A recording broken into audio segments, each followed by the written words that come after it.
Ok, pessoal, nós estamos caminhando para o final da história da igreja nessa fase medieval, tá certo?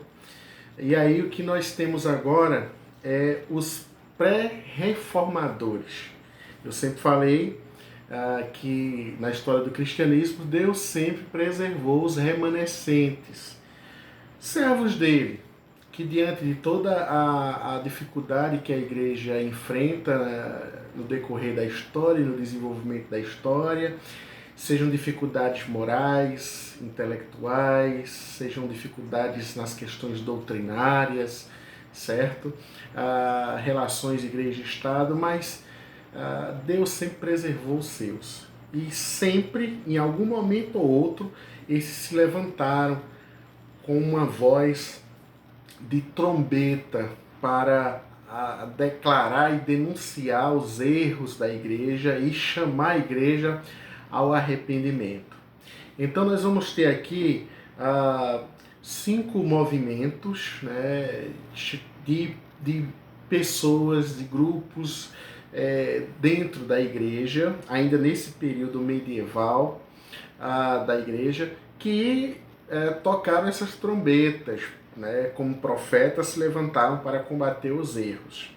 Então, nós vamos ter primeiro os albigenses, esses, abre aspas, conhecidos como puritanos, mas não os puritanos lá depois, né, os puritanos reformados, mas dentro desse período medieval. Eles surgiram em 1170 no sul da França. Eles rejeitavam a autoridade da tradição. Você sabe que há um tripé que estabelece e que norteia a teologia e a vida eclesial na igreja ocidental, que é a escritura, o magistério e a tradição. Então esse tripé tem autoridade nivelada para conduzir as questões da igreja. Esse grupo de crentes dentro da igreja rejeitavam a tradição. Eles distribuíam o Novo Testamento e opunham-se à doutrina do purgatório, à adoração de imagens e às pretensões sacerdotais. O Papa Inocêncio III promoveu uma grande perseguição contra eles e essa seita foi dissolvida com o assassinato de quase toda a população dessa região. Então perceba aí que já dentro da igreja grupos se levantam contra pontos fundamentais da doutrina e da prática religiosa da igreja. O segundo grupo aí é os valdenses. Os valdenses eles apareceram ao mesmo tempo que os albigenses, em 1170, com Pedro Valdo, daí o nome valdense, que lia, explicava e distribuía as escrituras, as quais contrariavam os costumes e as doutrinas dos católicos romanos. Foram cruelmente perseguidos e expulsos da França. Apesar das perseguições, eles permaneceram firmes e atualmente constituem uma parte do pequeno grupo de protestantes na Itália. Olha, eles não foram totalmente aniquilados, mas eles conseguiram, de alguma forma, influenciar em seu contexto, certo que foram perseguidos, muitos foram mortos por causa dessa fé, dessa defesa, mas não foram aniquilados como os albigenses, certo? Um outro movimento é o movimento de João Wycliffe. João Wycliffe nasceu em 1324. Recusava-se a reconhecer a autoridade do Papa e opunha-se a essa autoridade. Era contra a doutrina da transubstanciação, que é a doutrina que, após a oração do sacerdote, o pão torna-se literalmente a carne de Cristo, o corpo de Cristo, e o vinho torna-se literalmente o sangue de Cristo. Na teologia dos sacramentos, isso é tido como a teologia da transubstanciação. Então, considerando o pão e o vinho meros símbolos, traduziu o Novo Testamento para o inglês e seus seguidores foram exterminados pelo rei Henrique V. Então, um outro pré-reformador que tocou a trombeta, que se levantou em oposição aos erros doutrinários e à prática da igreja. Um outro líder dessa época vai ser o John Hus. John Hus, ou John Hus, como alguns gostam de pronunciar, nasceu em 1369, foi um dos leitores de Wycliffe, né? Ele, de certa forma, ouviu os discursos, ouviu os textos de Wycliffe e foi influenciado também por esse pré-reformador Wycliffe. Pregou as mesmas doutrinas, especialmente proclamou a necessidade de se libertarem da doutrina papal. Foi excomungado pelo Papa e então se retirou para algum esconderijo desconhecido, fugiu, né, depois dessa excomunhão. Ao fim, 2 anos depois desse exílio, dele se esconder, porque estavam à caça dele, né, voltou a convite da igreja para participar de um concílio católico romano em Constança, sob a proteção de um salvo-conduto. Entretanto, o acordo foi violado sob o pretexto de que não se deve ser infiel aos hereges. Assim, João Hus foi condenado e queimado. Foi, na verdade, uma armadilha para pegá-lo, né? Porque ele foi um grande influenciador que contribuiu muito para a expansão de um pensamento já reformista dentro da igreja, né, nessa data aí de 1390 por aí, tá certo? O outro, também pré-reformador, foi Jerônimo Savonarola. Jerônimo Savonarola nasceu em 1452.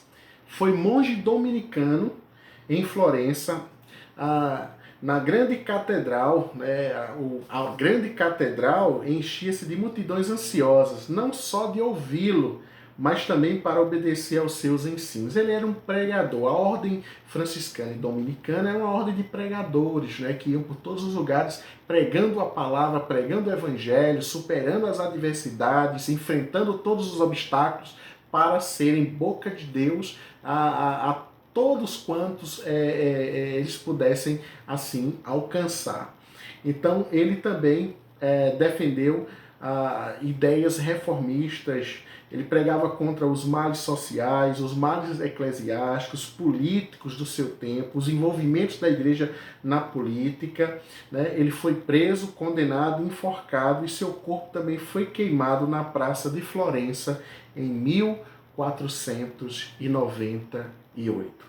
Aqui nós temos um panorama rápido dos pré-reformadores, que foram homens dentro da igreja que não conseguiram fazer uma reforma, né? Eles não conseguiram avançar e fazer uma reforma na igreja, mas eles conseguiram defender teses, conseguiram, de certa forma, contribuir com a espiritualidade de muita gente. Muita gente ouviu esses homens, muita gente foram influenciadas, né, pelos seus discursos, pelas pregações desses servos de Deus. De modo que eles estão aí na história como pessoas que fizeram a diferença, mesmo em um tempo e um contexto histórico que reforma não havia nada que ajudasse, que proporcionasse, que fosse propícia a uma reforma. Porque ainda nesse contexto histórico, a igreja tinha muita força, muitas coligações, muitos tratados políticos que impediam que essas reformas acontecessem e tivessem de fato êxito, certo?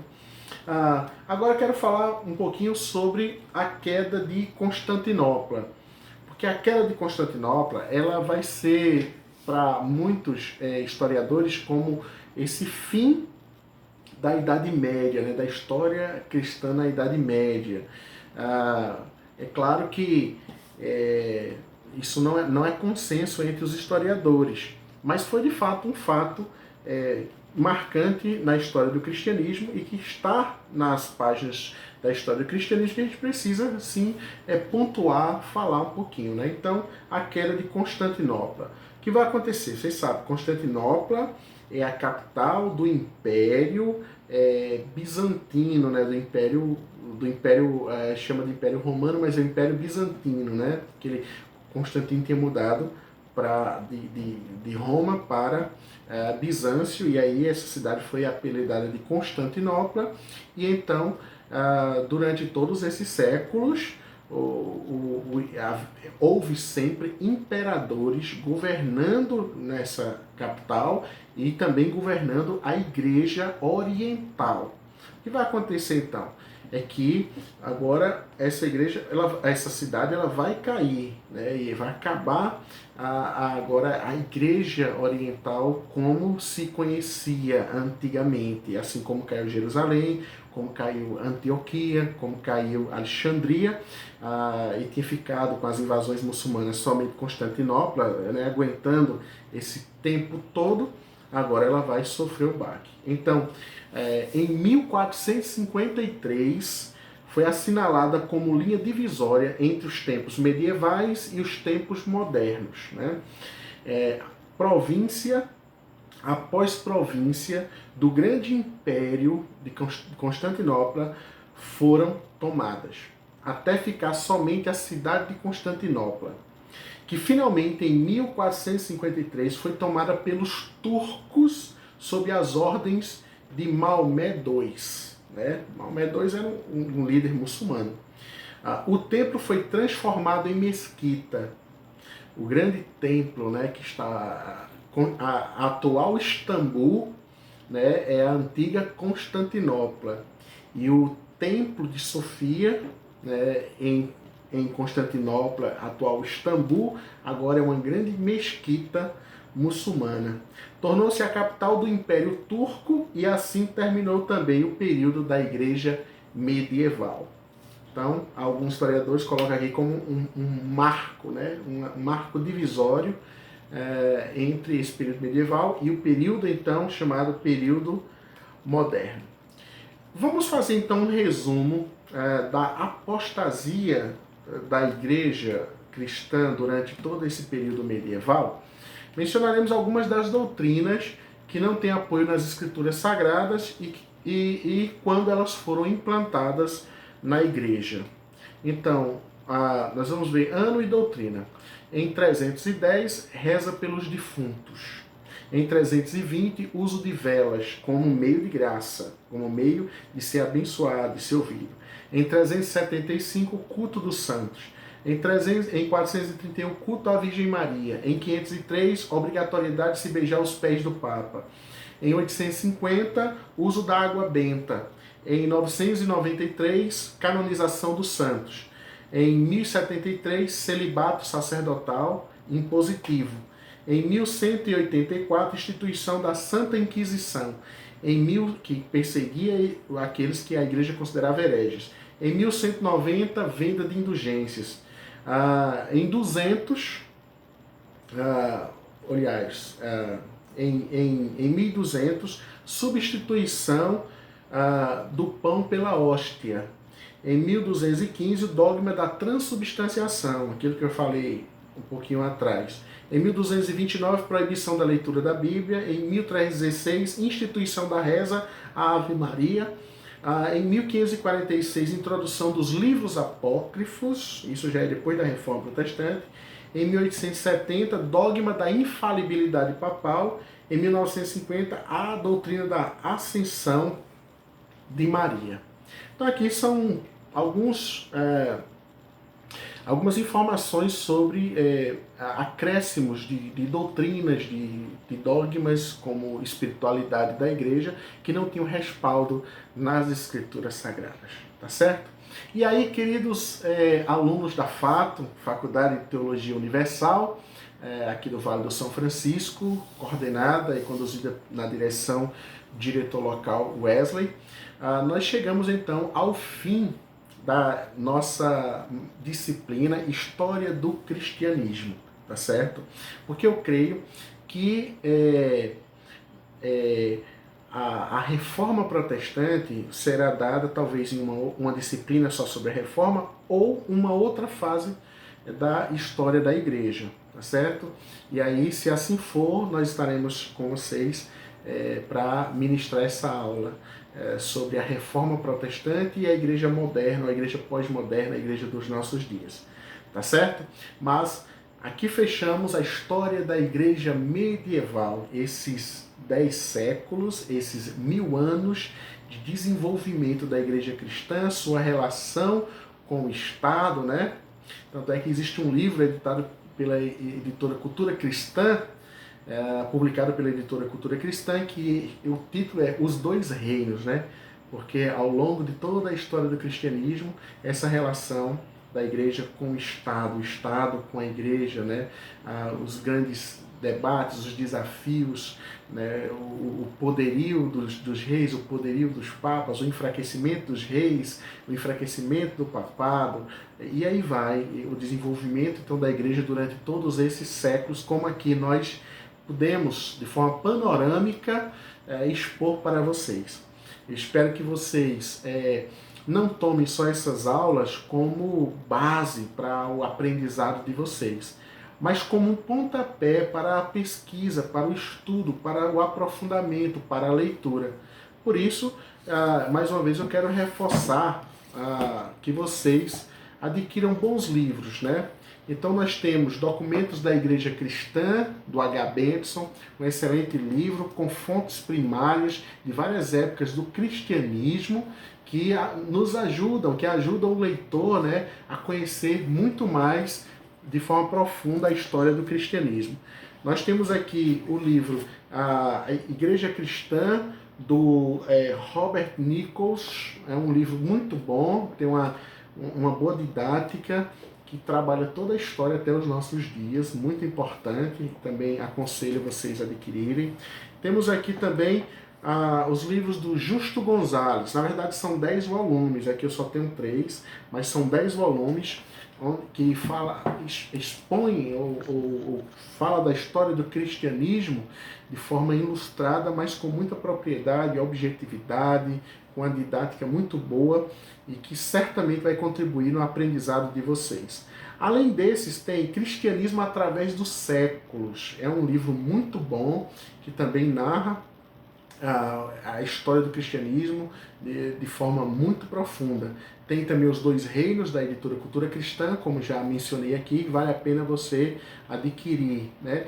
Tem o livro de Eusébio de Cesareia, História Eclesiástica. Eusébio foi um dos pais da igreja, que viveu no final da igreja perseguida, no início da igreja imperial, que participou do Concílio de Nicéia, que escreveu vários livros, que conseguiu, em uma pesquisa minuciosa, estabelecer as lideranças das igrejas naquela região toda, né? Então vale a pena você também adquirir. São fontes fidedignas de um contexto histórico do período ainda imperial do cristianismo, tá certo? E, claro, você também deve adquirir livros na área de teologia, história da teologia e história das doutrinas. São livros que vão dar para vocês o desenvolvimento dos pensamentos teológicos da igreja ao longo dos séculos. Então, a história da igreja envolve tudo isso, envolve aspectos da narrativa histórica, o pensamento, aos conceitos, às ideias filosóficas e teológicas que foram sendo trabalhadas e desenvolvidas, né, o pensamento teológico ao longo desses séculos, tá certo? Então, quero dizer para vocês que foi um prazer ser professor de vocês dessa disciplina, tá certo? Que Deus abençoe vocês com todas as sortes e bênçãos, que vocês se aprofundem cada vez mais, tá certo? Agora, um ponto que nós não trabalhamos aqui e que eu gostaria que vocês então fizessem como pesquisa, né, é o período da escolástica, e quero que vocês falem um pouquinho sobre a escolástica e sobre Tomás de Aquino, tá certo? Eu deixei de propósito para que vocês possam pesquisar isso. Período da escolástica, certo? E que é o período também de São Tomás de Aquino, desenvolvimento da teologia católica medieval, tá certo? Deus abençoe a todos e assistam os vídeos, porque eu vou passar também uma atividade com 15 questões, e essas 15 questões serão retiradas de todas essas aulas dadas aqui por meio dos vídeos, ok? Deus abençoe, um abraço, até o próximo encontro, se Deus quiser.